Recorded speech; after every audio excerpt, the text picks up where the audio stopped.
ఏం ఆరోపణలు చేస్తా ఉన్నారు ఆయన?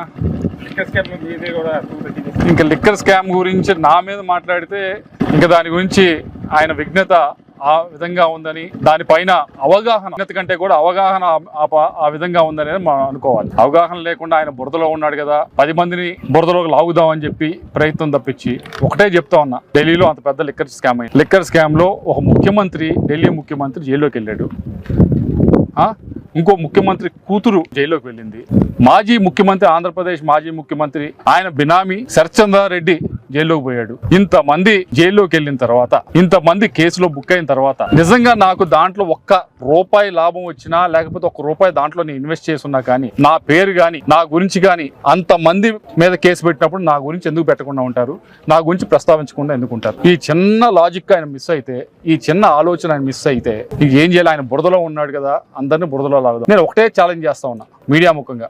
నేను ప్రత్యక్షంగా గానీ పరోక్షంగా గానీ ఆ లిక్కర్ అనే దాంట్లో అక్కడే కాదు, ఢిల్లీలోనే కాదు, ఎక్కడైనా దేశంలో లిక్కర్ అనే దాంట్లో, అక్కడ ఢిల్లీలోనే కాదు, ఎక్కడైనా ₹1000 పెట్టినా, అటువంటి లిక్కర్ అనే వ్యాపారం నుంచి ₹1000 నేను లాభం పొందినా, నేను డబ్బులు తీసుకున్నా, ఇంకా రాజకీయాల నుంచి ప్రూవ్ చేస్తే, రాజకీయాల నుంచి రేపటి నుంచి నేను వైదొలికి వెళ్ళిపోతాను. ఇంకా అసలు పాలిటిక్స్ లో ఉండను. ఎందుకు అంత కాన్ఫిడెంట్ గా అంత గట్టిగా చెప్తా ఉన్నానంటే, నా దగ్గర ఎవరు వచ్చినా, ఎవరన్నా లిక్కర్ వ్యాపారం ఎవరైనా చేసేవాళ్ళు ఉంటే వారికి చెప్పేది నేను ఎప్పుడు ఒకటే, వాళ్ళందరికీ చెప్పేది ఒకటే, అయ్యా లిక్కర్ వ్యాపారంలో ఎవరైతే వ్యాపారం చేస్తున్నారో వారి కుటుంబాలు ఒకసారి చూడండి. ఒక్కరి కుటుంబం కూడా ఆనందంగా ఏదో ఒకటి ఉంటుంది, ఇబ్బంది పడతా, ఆనందంగా ఉండకుండా ఏదో వాళ్ళ కుటుంబంలో ఎవరో ఒకరు ఇబ్బంది పడతా ఉంటారు. అది చాలా కుటుంబాల్లో చూస్తే నేను ఎవరు వచ్చినా చెప్తాను. ఆ ఒక్క ఫిలాసఫీ నాకు గట్టిగా ఎప్పుడు కూడా నడిపిస్తా ఉంది. ఏ వ్యాపారంలో పెట్టినా కానీ ఇన్వెస్ట్మెంట్, నేను లిక్కర్ వ్యాపారం మాత్రం ఎట్టి పరిస్థితిలో పెట్టడం అనేది నా చుట్టుపక్కల ఉండే ప్రతి ఒక్కరు కూడా తెలిసింది. అటువంటిది ఈ వ్యక్తి, ఈ బ్రహ్మనాయుడు గారు అనే వ్యక్తి ఏదో ఒక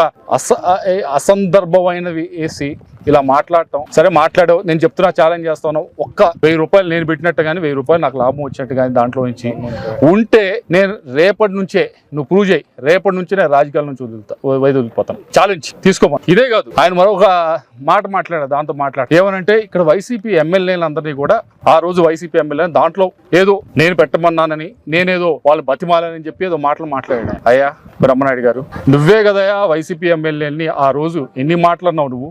ఈ రెడ్లందరూ కూడా, వైసీపీలో ఉన్న రెడ్ల ఎమ్మెల్యేలందరూ కూడా డబ్బులు ఎంత సంపాదించుకుంటున్నారు, ఎంత దోచుకుంటున్నారు అని చెప్పి ఆ రోజు మాట్లాడావు కదా. నువ్వు ఆ మహేష్ రెడ్డిని ఎన్ని మాటలు అన్నావు? అడుగు మహేష్ రెడ్డితో చెప్పించు. నేను చెప్తుంది అబద్ధం అని చెప్పి మహేష్ రెడ్డితో చెప్పించు. మహేష్ రెడ్డిని ఎన్ని మాటలు మాట్లాడావు? ఎన్ని విధాలుగా మాట్లాడావు ఆయన మహేష్ రెడ్డిని? నువ్వు గన్నులో దోచుకుంటున్నావు, నీకే నువ్వు ఎన్నైనా కబుర్లు చెప్తావు, నువ్వు మాట్లాడాలా? నువ్వు మాట్లాడావు కదా ఆ రోజు. మరి గోపిరెడ్డి శ్రీనివాస్ రెడ్డి గురించి ఎన్ని మాటలు మాట్లాడావు నువ్వు? ఆయన నర్సరావుపేటలో ఎలక్షన్ జరగకుండా, మున్సిపాలిటీ ఎలక్షన్ జరగకుండా దోచుకుంటున్నాడు, నువ్వు మాట్లాడాలా? ఆ రోజు మాచర్ల ఎమ్మెల్యేగా ఉన్న పిఆర్కే గురించి ఎన్ని మాటలు మాట్లాడావు నువ్వు? మైనింగ్ అంతా చేస్తా ఉన్నాడు, గ్రనైట్ అంతా అట్టే వెళ్తా ఉంది, ఎన్ని మాటలు మాట్లాడావు? అటువంటి మాటలు మాట్లాడిన నువ్వు అంత లెవెల్లో చూసిన వాళ్ళందరినీ కూడా ఎంత సంపాదిస్తున్నావు. అటువంటి వారిని నేను ఏ విధంగా ప్రలోభ పెట్టగలనా? వాళ్ళందరినీ నువ్వే చెప్పావు కదా, నువ్వే అన్ని మాటలు, అన్ని తిట్లు తిట్టావు కదా వాళ్ళందరూ అంత దోచుకుంటున్నారు, అంత చేస్తున్నారు. అటువంటి అంత తెలివిగా ఉన్న, నిజంగా వాళ్ళు దోచుకున్నారో లేదో నీకు తెలియాలి, వాళ్ళకి తెలియాలి. కానీ నువ్వు అన్నావు వాళ్ళని, అటువంటి దోచుకునే వాళ్ళని నేను ప్రలోభ పెట్టగలనా? నువ్వేం మాట్లాడుతున్నావు? నువ్వు అర్థమై మాట్లాడుతున్నావా? నువ్వే అన్నావు కదా, నేను చెప్పింది, నేను ఇప్పుడు చెప్పింది ఏం మాట్లాడుతున్నావు బ్రహ్మనాయుడు గారు? మరొకటి కూడా అన్నాడు, ఏదో GST గురించి. మైండ్ ఉందా ఏమయ్యా బ్రహ్మనాయుడు? ఎక్కడైనా విద్యాలయాలు నడుపుతున్న వారు, ట్రస్ట్ నడుపుతున్న వాళ్ళు గూగుల్లో టైప్ చేసి ఎంత GST ఎడ్యుకేషన్ మీద అంటే చెప్పరా?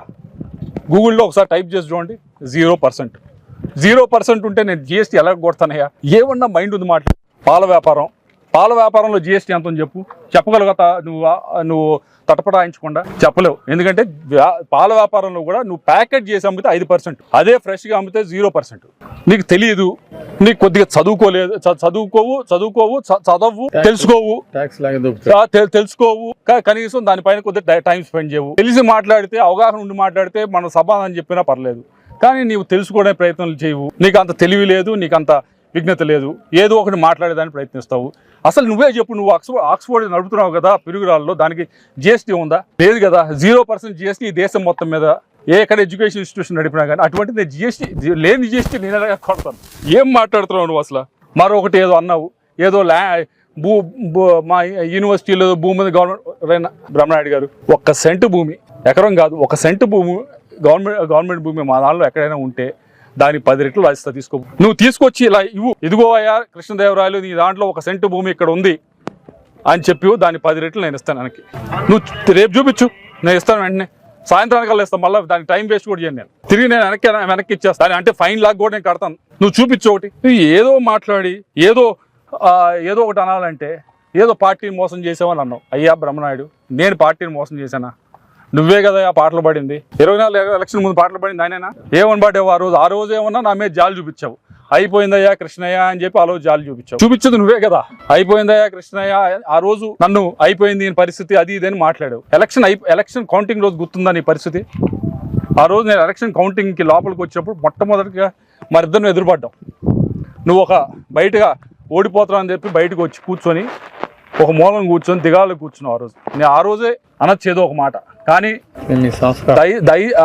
మేము ఆ విధంగా ఎక్కడ ప్రవర్తించబోవు. కాబట్టి నువ్వు ఆ పరిస్థితిలో ఉన్నా కానీ నెట్టి పరిస్థితి నిన్ను ఏ విధంగా కూడా కించపరచకుండా నా పని నేను చూసుకుంటూ వెళ్ళిపోయాను. నువ్వే కదా మాట్లాడింది ఆ రోజు పాట దయనీయంగా. ఇదిగో అయిపోయింది కృష్ణ అని పరిస్థితి. ఈ రోజు ఏమన్నా మళ్ళా నేను చాలా తెలివిగలవాడిని మాట్లాడుతున్నాను. గెలిచాను కాబట్టి ప్రజలు గెలిపించారు కాబట్టి ఈరోజు మొత్తం మార్చేసావు. ఆ రోజు నేను నన్ను బయటికి వచ్చేసినప్పుడు ఏమన్నా నన్ను నా మీద పెద్ద సింపతి ట్యూన్ ఒకటి పెట్టి అయిపోయింది ఈ పరిస్థితి అది ఇది అని చెప్పి చాలా పాటలు పాడావు.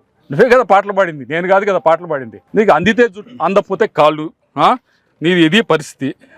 మళ్ళా చివరిలో ఇంత మాట్లాడేది ఏమిటంటే నేనేదో కేసులు పెట్టించానని, నేను జైల్లో పెట్టించాను నువ్వు మాట్లాడుతూ ఉంటావు. అయ్యా నువ్వు డబ్బులు ఇచ్చి ఎదురెళ్ళి డబ్బులు ఇచ్చి నువ్వు కేసులో ఇరుక్కొని అది తెలంగాణ ఇరుక్కొని ఏమయ్యా నువ్వు చదవు, పేపర్ చదవు. ఏమయ్యా నేను ఆ రోజు అన్నాను ఏమని, నువ్వు జైలు పోతావని మీడియాలో. ఎందుకు అన్నాను? పక్క జిల్లాలో ఒకసారి చూడు ఏమైంది. మీతో పాటు పేరు నాని గారు వచ్చారు, మాజీ మంత్రి. ఆయన కంటే బ్రహ్మనాయుడు గారి కంటే కొద్ది లేదు నీ పేరు నాని. నీకన్నా బుద్ధి ఉండాలి కదా, నువ్వు మంత్రిగా చేస్తున్నావు కదా, కనీసం నువ్వు చదవాలి కదా. అదే జిల్లాలో నువ్వు మైనింగ్ చేసావు కదా, సంపాదించావు కదా 19 నుంచి 24 దాకా. కనీసం సంపాదించావు 19-24 దాకా. అయిపోయిన తర్వాత ఆ జిల్లాలో ఏమైందో కనీసం తెలుసుకోవాలి కదా. మైండ్ లేకుండా మాట్లాడితే ఎలా నువ్వు?